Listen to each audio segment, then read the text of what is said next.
adventure team heading off on the 21st of May. It is the 21st, isn't it, girls? Yes, it is Friday the 21st.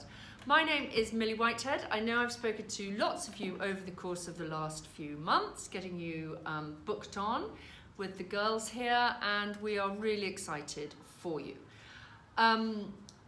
Lots of questions are coming in, playing the what happens if, red list, COVID rates, etc., etc. I'm going to address all of those at the end of this little video.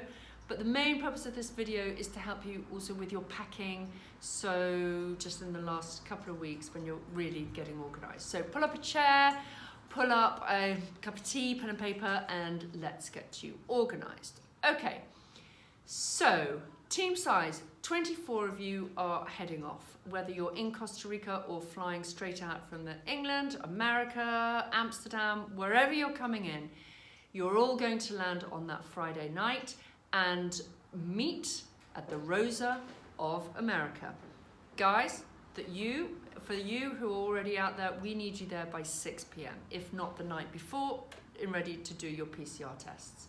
Okay, so by the time you all convene, you will all have had a negative PCR test, which is exciting. That is a line in the sand that we all know where we are to begin with.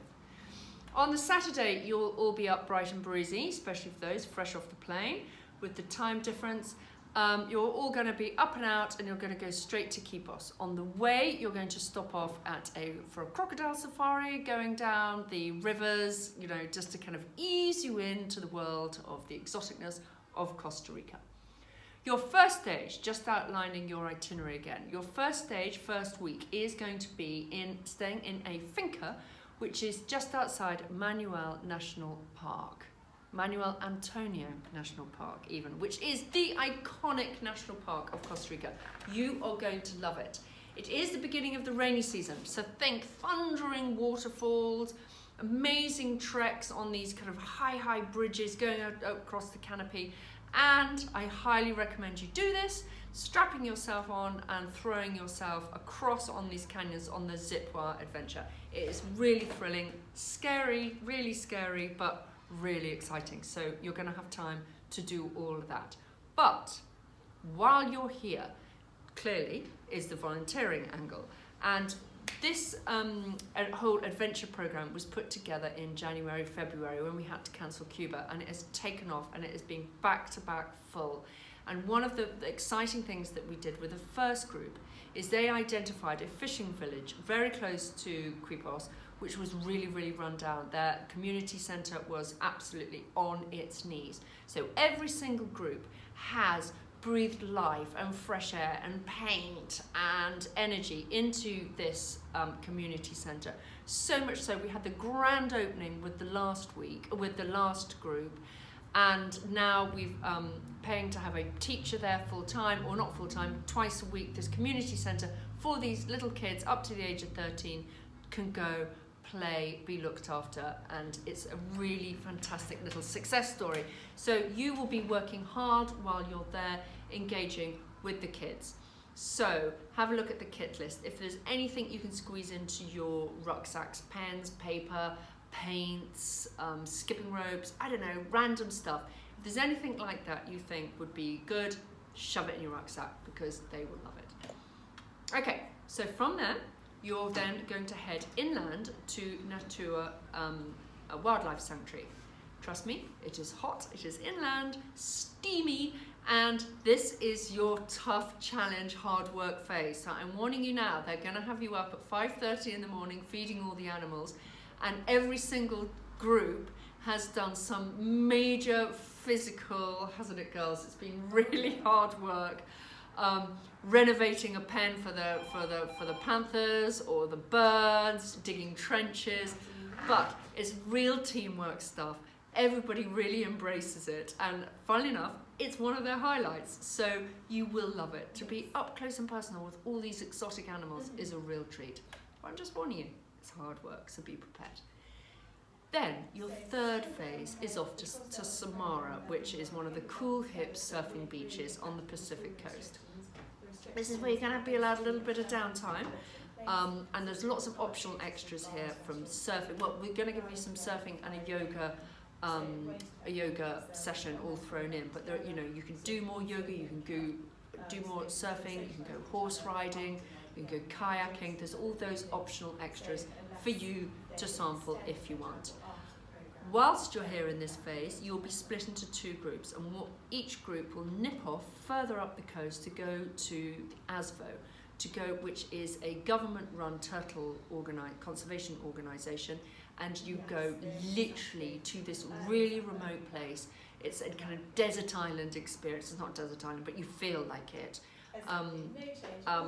Very kind of basic, shabby chic little kind of house that you live in, and you're going to spend 3 nights, 4 days there. So you will rotate the 2 groups through that.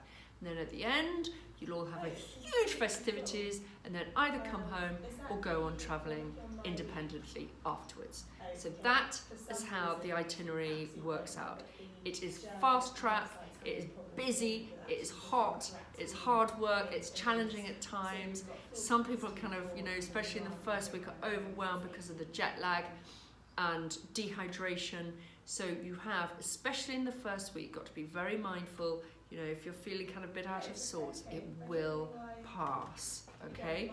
So I'm just giving you the little heads up there. Kit list. Okay, in your My Leap area, please will you look at the kit list. Everything on there is for a reason. Please don't leave your water bottle behind. It is really, really important to have a water bottle and a hat and a couple of towels and your swimmers. So just don't forget it. One of the other top tips for Costa Rica, telling you now, there is no post into Costa Rica. So if you leave something behind, that's it. You've got to go and buy it in Costa Rica. Now, when it comes to telephones, losing a telephone, dropping a telephone into the water, it's really annoying. So what we're suggesting is, if you do have a spare, knackered old phone at home, just pop it in your rucksack, just as an emergency. Would be really sensible. Leaving all your copies of your cards, your bank details, all your insurance policies, leave a copy of absolutely everything at home, so that if something went wrong, you can quickly call home and everyone has the details. It's really sensible. Copy of your passport too, really clever. Money. Debit card, Monzos, Revoluts work really well. ATMs throughout Costa Rica. So don't start thinking you've got to get the local currency until you get out there. I would recommend that you take $100 in cash, because that will be especially useful when you're in the national park in the week 1. You can pay for your zip wiring, or if you want to do one of those adventures, then you can pay for that in cash.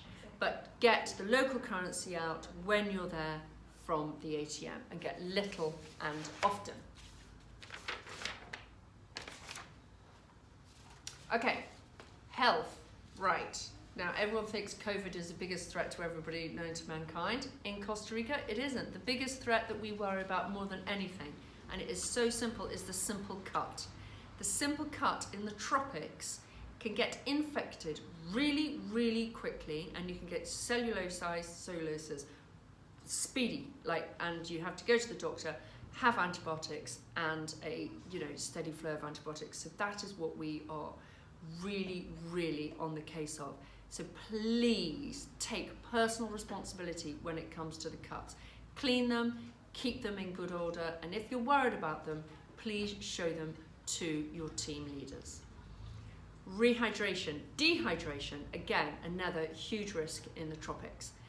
Especially in week 1, you have got to drink a lot of water.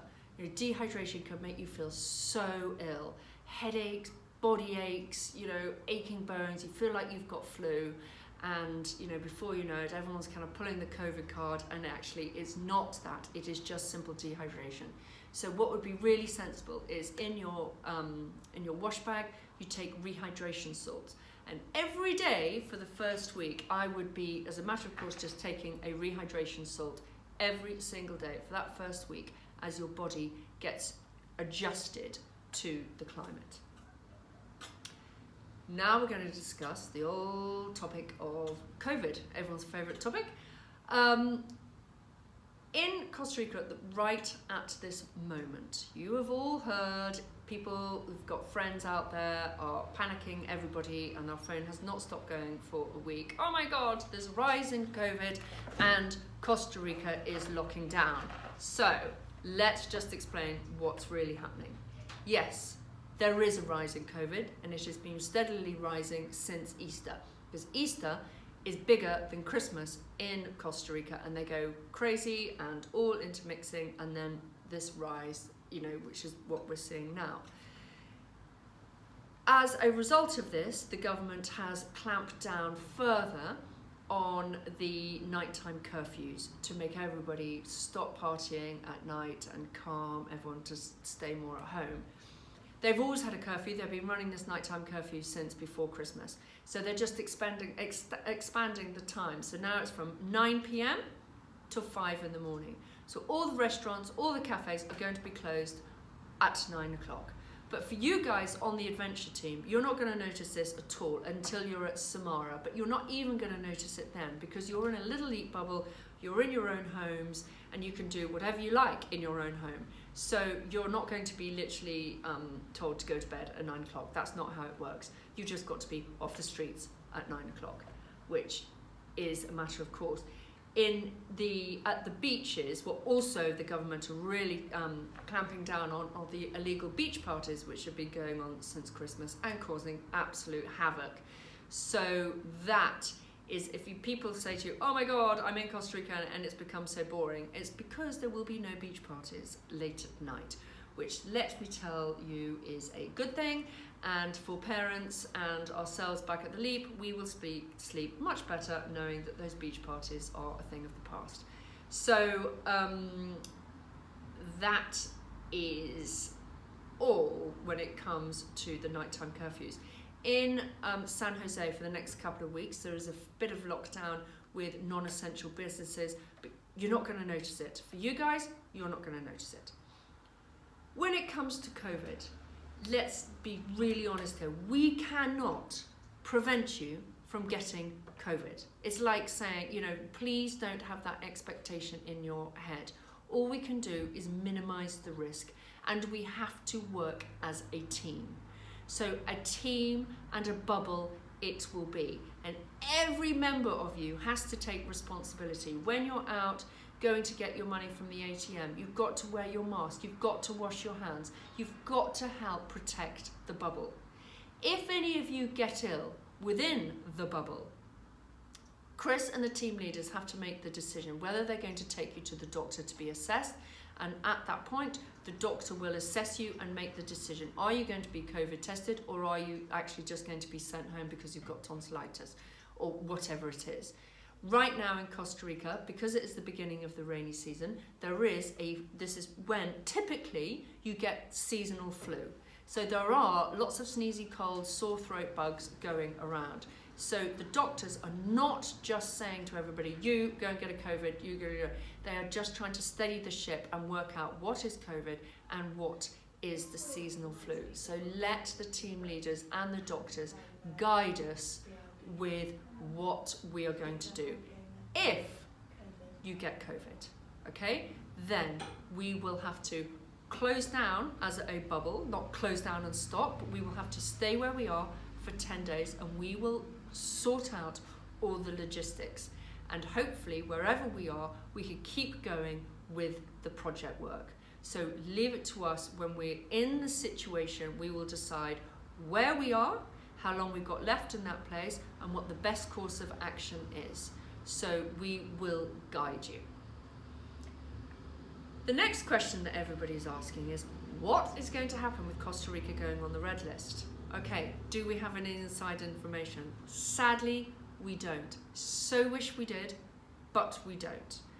Okay? There are several ways you can approach the red list. A, if Costa Rica goes on the red list before you go on your trip, you can pull rank and say, we don't want to go, and you know that we will repay your funds minus the £100 for Leap VIP. Okay, so that's option one. If it goes on the red list when you are on your program, we will carry on running that program for those that want to stay.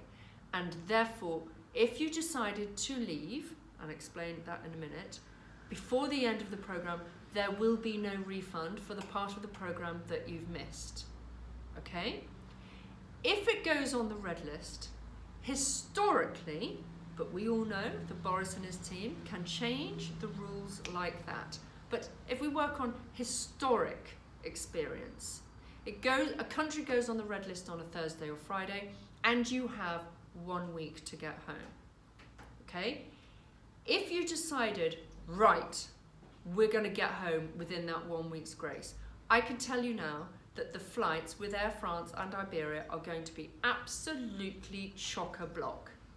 So what I would do to preempt that scenario is, before you leave, buy an American ESTA. Okay, so you have that up your sleeve. An American ESTA visa helps you travel, it enables you to transit through the States. If, therefore, you have it, because it can take up to 48 hours to actually come through, and if you're wanting to move quickly in that week, you don't want to waste 24 or 48 hours waiting for the ESTA to come through. So you see where I'm going with this. So therefore, buy your ESTA before you leave, knowing you've got it. If it went in lockdown and you're skidding home in that week, you're going to buy any flight, a new flight via the States to the UK, because you can transit through the States, providing you've been in Costa Rica already for 2 weeks. So that is your threshold. You need to be in Costa Rica for that 2-week threshold. Okay. Or you're gonna relax and you're gonna think, okay, here's what it is. Costa Rica's on the red list. I am not gonna panic. I am not going to pay exorbitant prices to race home before that guillotine moment. I'm gonna finish my program, and I'm just gonna wait to see what the LEAP are gonna do about this. And what we will be doing is we will be finding you solutions which evolve and, of course, will change from now on every week. Because Boris is going to make his announcements on Friday about, you know, the coloured zone, the amber, red, green. He's going to, you know, Europe's going to make changes within the next couple of weeks as to which countries you can fly into. So your return journey, when it goes on the red list, it does not mean that you then have to go and spend 10 days at Heathrow Airport. It really doesn't. I suggest that you finish your program, you do whatever you want to do travelling around Costa Rica, and then you come home via a non-red list country for 10 days, and you have in your head that that is what will be required. Okay? The last thing that I just want you to all be mindful of is, with going back to COVID, this is just to discuss at the kitchen table. It is a risk. How are you going to react? How are you going to deal with this? This is, if you you know, people get in Costa Rica right now, if they catch COVID, they don't know they've got it. They're completely asymptomatic. The only time they know they've got it is when they come to do the PCR test for the journey home.